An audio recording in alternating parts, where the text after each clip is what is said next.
मैं आपसे कहूं मैं इंजीनियरिंग का विद्यार्थी हूं, अब कोई फिजिक्स केमिस्ट्री मैथ पढ़े नहीं और इंजीनियरिंग की किताब उठाए, कह जी अंग्रेजी तो मैंने पढ़ी है, वही अंग्रेजी इसमें लिखी, वही अंग्रेजी इसमें लिखी, मैं इसका इंटरप्रिटेशन कर रहा हूं। अब अंग्रेजी में ग्रेविटी का मतलब है व्यक्तित्व में गरिमा होना और साइंस में ग्रेविटी का मतलब है G is equal to mass into acceleration.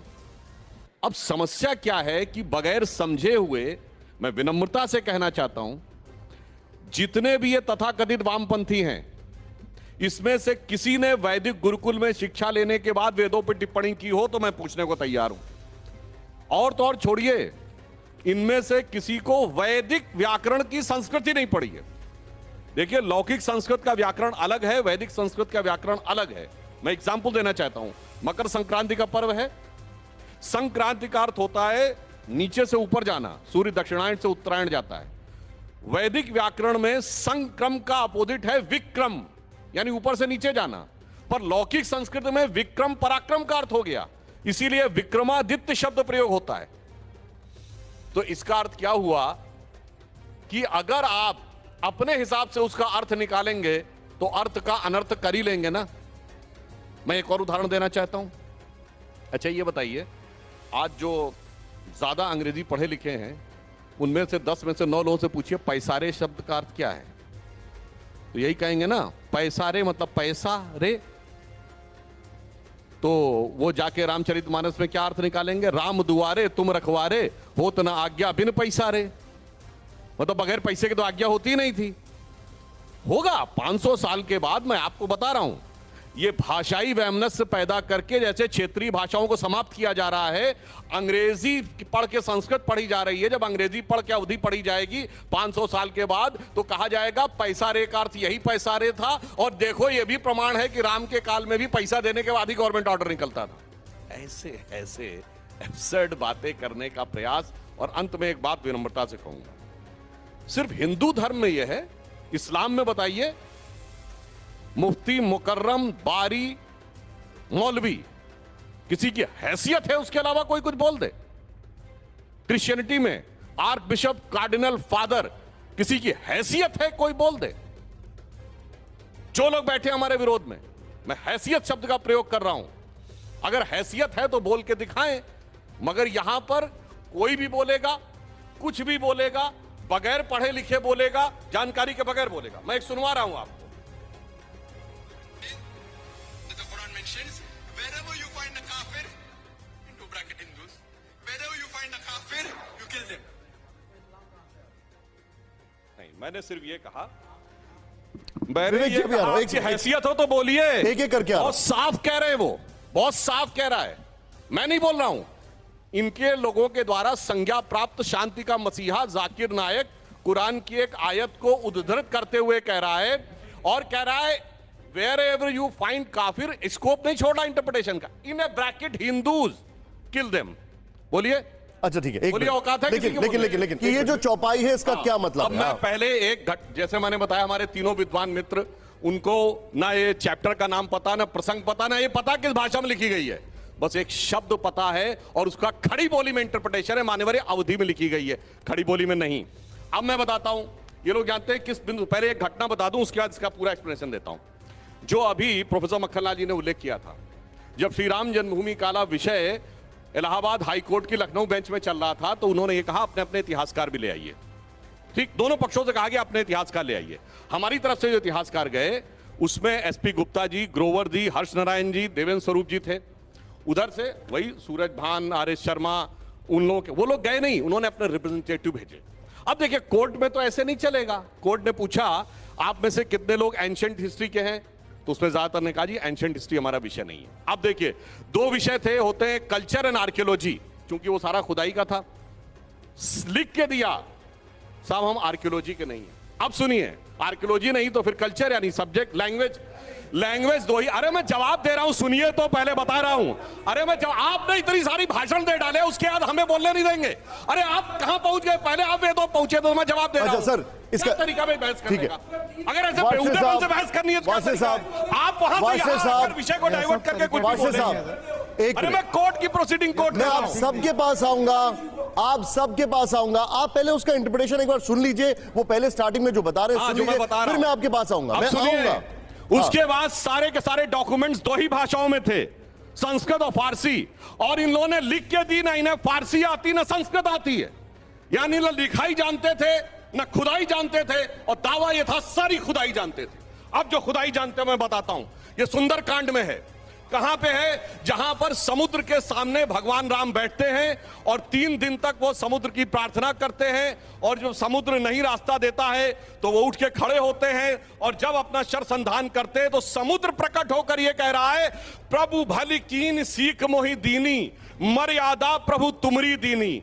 हे प्रभु, आप ही ने यह मर्यादा दी है, समुद्र किसी के लिए रास्ता नहीं छोड़ता, हमारे ही धर्मग्रंथ में रास्ता नहीं छोड़ता, दूसरे धर्मग्रंथों में छोड़ दिया था समुद्र ने रास्ता, सिर्फ हमारे यहां नहीं छोड़ता। तो वो क्या कहेगा कि मेरे को मारो, वो कहेगा मेरे को मारो, जाके जब प्रकट होगा वो कहेगा नहीं, हमारे को गौर से देखिए मेरी बात को कि मैंने रास्ता नहीं छोड़ता। अन्यथा मैं आपको कहना चाहता हूं, बड़ा हिंदी में खड़ी बोली में सामान्य वर्ड है, अरे कुछ नहीं करता है, आने जाने वाले लोगों को ताड़ता रहता है, मतलब पीटता है। हिंदी का फेमस गाना है, नंग धड़ंग बनंग किसी को दूरबीन से ताड़ के देने वाला, जब भी देता देता छप्पर फाड़ के, मतलब ताड़ के मतलब मारता है क्या, मतलब भाषा नहीं पता, अवधी भाषा में ताड़ने का अर्थ है गौर से देखना। अरे भाई क्या इंटरप्रिटेशन, ना चैप्टर पता, ना लैंग्वेज पता, ना रेफरेंस पता, ना लैंग्वेज पता, और आके भाषण देने लगते रेफरेंस की बात करो। मैं इसके बाद प्रोफेसर का आचरण है। मैं डॉक्टर साहब के पास आऊंगा, मेरे साथ एक और डॉक्टर साहब है जेएनयू के, उनके पास। प्रोफेसर साहब, आप इस समय प्रोफेसर की तरह नहीं, एक उद्दंड छात्र की तरह आचरण कर रहे हैं। विनम्रता से कहता हूं, आपको चैप्टर नहीं पता, आपको रेफरेंस नहीं पता, आपको लैंग्वेज नहीं पता, और उसके बाद आप चीख चीख कर डिस्टर्बेंस कर रहे हैं। सुधांशु जी इसको बता दीजिए। तो मैं पूछ रहा हूं ना, बताओ भाई, नंग धड़ंग बनंग किसी को दूरबीन से ताड़ के देने वाला, जब भी देता देता छप्पर फाड़ के, बोलो ताड़ने का अर्थ क्या है, बोलो ताड़ने का अर्थ क्या है, बोलिए ताड़ने का अर्थ क्या है। अब कॉन्टेक्स्ट आ गया, अब कॉन्टेक्स्ट आ गया। हाँ तो वही मैं कह रहा हूं। आप एक मिनट सुन लीजिए सर, उनको सुन लीजिए, वाशे साहब एक मिनट सुन लीजिए, और उसके बाद में प्रोफेसर साहब आप जेएनयू से जो मैं आपके पास आऊंगा। सेकंड थिंग, जो इनको शूद्र शब्द पे आपत्ति है ना, शूद्र was neither a bad word not it is in the present context. Doctor Ambedkar ने किताब लिखी है हु वर शूद्रास, उसके चैप्टर नंबर 1 में सुनिए, चैप्टर नंबर 1 में पैराग्राफ 3 में देखिए, वो साफ साफ कहते हैं there is no connection of present day scheduled caste with the Vedic age Shudras.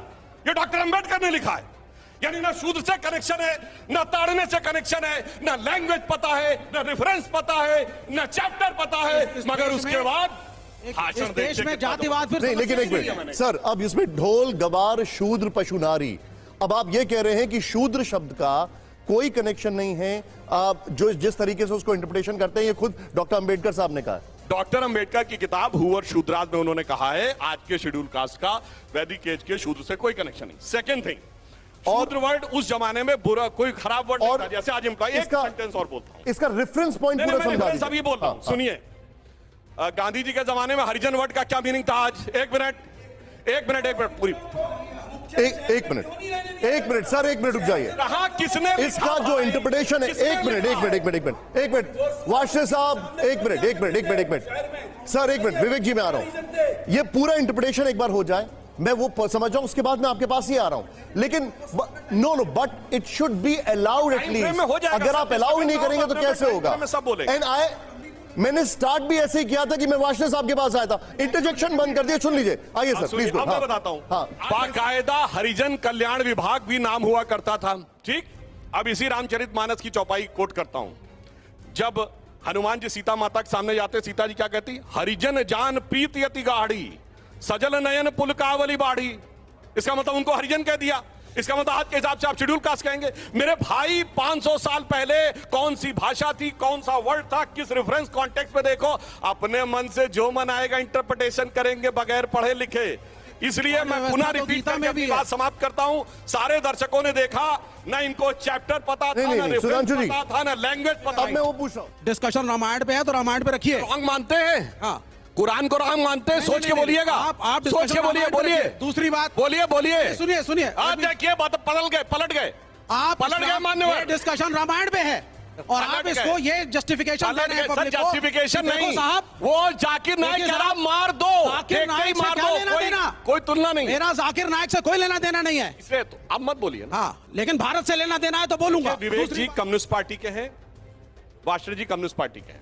Communist party का ऑफिशियल स्टैंड है, मैंने इसीलिए कहा राजनीतिक था विश्लेषक हूं। भगवान कृष्ण का इसमें कम्युनिस्ट के बारे पार्टी में नहीं है। बोलेंगे, नोट किया जाए। कम्युनिस्ट राजनीतिक पार्टी का विश्लेषक के रूप में ऑफिशियल बात करिए स्टैंड, मुझसे। देखिए मैं आप बोले तो मैंने डिस्टर्ब ठीक है, बोलिए सर, बोलिए। कम्युनिस्ट पार्टी का ऑफिशियल स्टैंड है धर्म एक अफीम है। ये अफीम पे बोल रहे हैं।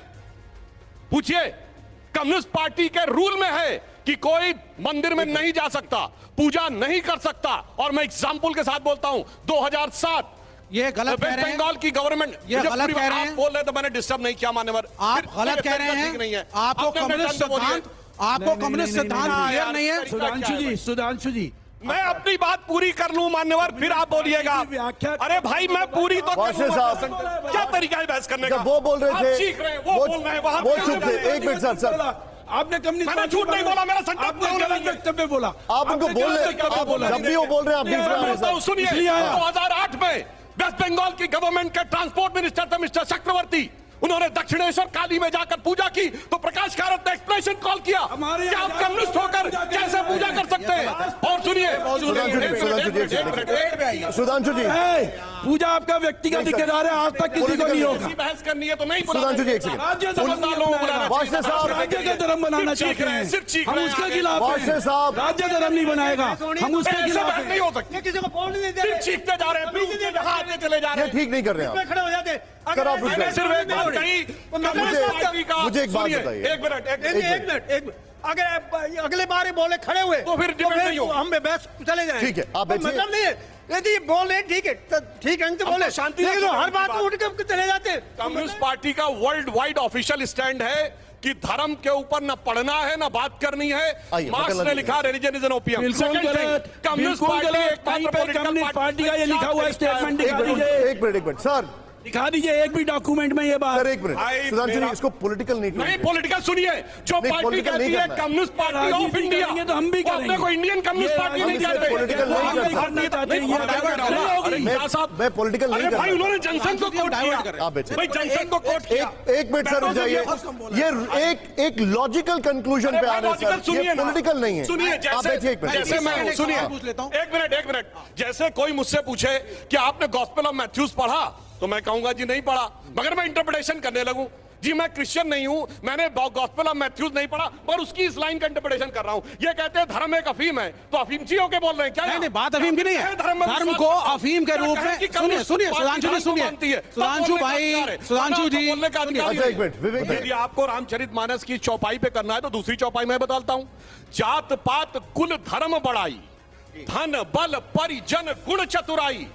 भगवान कहते हैं मैं इन चार चीजों से नहीं मिलता। जात पात कुल धर्म बढ़ाई, धन बल परिजन गुण चतुराई। कैसे मिलता हूं? भक्ति से। वो कहते हैं भगत हीन नर मोहे ऐसे, जल बिन बारिद लागे जैसे। ये पढ़ा है और पढ़ा है मुझे किसी ने? एक लाइन और नहीं कह तो मैं दे। पूछ रहा हूं ना कितना पढ़ा है। अरे मैं इसलिए आपसे कह रहा एक हूं। लाइन और ये- कह दे। आज मुझे कोई आपसे कहे मैं अंग्रेजी से नफरत करता हूं, अंग्रेजी मुझे आती नहीं, पर शेक्सपियर के मैकबेथ का मैं एक्सप्लेनेशन करूंगा, वही स्थिति है। धर्म मेरे लिए तिरस्कार का विषय है। मैंने धर्म पढ़ा नहीं है, मैंने धार्मिक ग्रंथों में मेरी आस्था नहीं है, मुझे उसकी भाषा नहीं आती है, परंतु मैं उसका इंटरप्रिटेशन करूंगा। तो पहले डिस्क्लेमर ये हो जाता है कि वो व्यक्ति उस विषय पर बोलने की योग्यता या क्षमता भी रखता है या नहीं। बहुत स्पष्ट कह रहा हूं। अगर आपने मैथमेटिक्स बीएससी तक नहीं पढ़ी है तो बैलिस्टिक इक्वेशन के इंटरप्रिटेशन में आपसे गलती होगी ये तय मान लीजिए। 3-4 अगर आप चौथी क्लास में लिखते हैं टीचर डांट देती है, पर -1 का square root i ballistic equation का मुख्य आधार है। तो उस लेवल पे आके पढ़िए। तो हमारे चूंकि मित्र या मानते हैं कि धर्म एक अफीम है, उन्होंने कहा मुझे पढ़ने की जरूरत नहीं, मैं उसको देखना एक मिनट जाइए सर, अभी बोलने दीजिए, फिर मैं आ रहा हूं। कर रहा हूं। अब मैं अब मैं बताता हूं अधम शब्द का क्या अर्थ है। अधर्म शब्द का अपभ्रंश अधर्म है।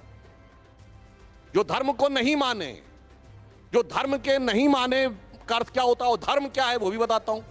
धर्म की बहुत क्लियर व्याख्या है, धारणात इति धर्मा, यानी जो पूरे विश्व को ब्रह्मांड को धारण करता है उसको धर्म कहते हैं। और धर्म की व्याख्या इनको बता देता हूं, इन लोगों को नहीं पता सर एक मिनट होगा। पहले सुन लीजिए। सुनिए, प्लीज धर्म की बाकायदा मत रुकिए। हाँ धर्म की बाकायदा व्याख्या मनुस्मृति में भी है, पुराणों में भी है। क्या है?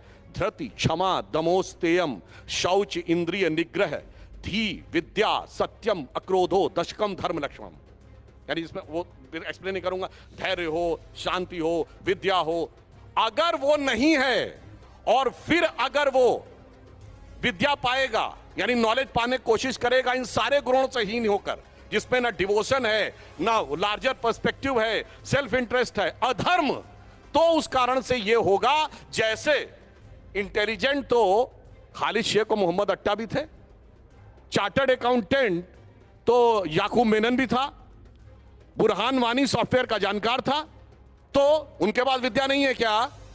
इसलिए कह रहे हैं यदि धर्म से विमुख होकर कोई पाएगा तो वो उसी प्रकार विश्व, और ये ऐसा नहीं, ये नीति शतक में भी लिखा है, मतलब कोई अन्यथा न ले, मैं किसी पर टिप्पणी नहीं कर रहा हूं, उपदेशो ही मूर्खाणाम प्रकोपाय न शांतये पया पान भुजंगा नाम केवलम विश्वर्धनम, यानी जो लोग मूर्ख हैं, जिन्हें धर्म की दृष्टि नहीं है, उनको उपदेश देने से उनका क्रोध नहीं शांत होता, वो उसी प्रकार है जैसे सांप को दूध पिलाने से सिर्फ उसका विष बढ़ता है। ठीक है, आपने अधर्म शब्द की उत्पत्ति अधर्म के अलावा मैं आ रहा हूं, कोई सबके पता पास नहीं आ रहा जाता। हूं। 30 सेकंड इन्होंने कहा इन्होंने- वैदिक काल के बाद महिलाओं को शिक्षा का, धर्म का अधिकार नहीं था। मैं पूछना चाहता हूं, सबसे फेमस शास्त्रार्थ है आदि शंकराचार्य और मंडन मिश्र का, कौन था उसका चीफ जस्टिस?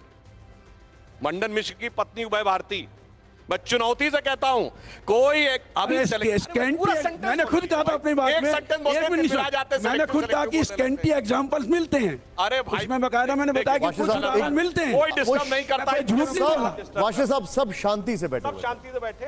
आप एक बार सुन लीजिए सर। हाँ सुधांशु जी। हमसे सीनियर है, हम लोगों से प्रोफेसरी में भी आप हमसे सीनियर हैं सर सुधांशु जी मैं ये कह रहा हूं, आचार्य मंडन मिश्र, मैं चुनौती से कहता हूं, दुनिया में कोई एक धर्म बताइए, रिलीजन, धर्म तो खैर एक ही है, जहां पर की धार्मिक ग्रंथ के ऊपर डिस्कशन का अधिकार, बाकी जगह केवल सुन लो, जो कह दिया गया उसमें किंतु परंतु नहीं करो, अगर किंतु परंतु किया तो नरक में जाओगे और एक कहता सर काट दिया जाएगा।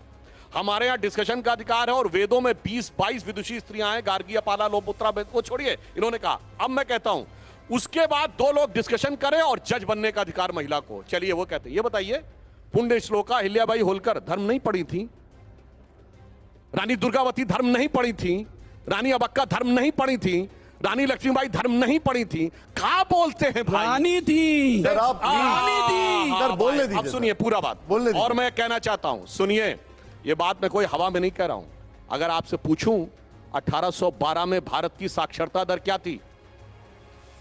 1812 में भारत की साक्षरता दर ब्रिटिश पार्लियामेंट में सबमिटेड रिकॉर्ड के हिसाब से, जो हाउस ऑफ कॉमन्स को रिपोर्ट सबमिटेड है, उसमें बंगाल प्रेसिडेंसी के विलियम एडम्स की रिपोर्ट और मद्रास प्रेसिडेंसी के टॉमस मनरो की रिपोर्ट के अनुसार 90% से अधिक साक्षरता है।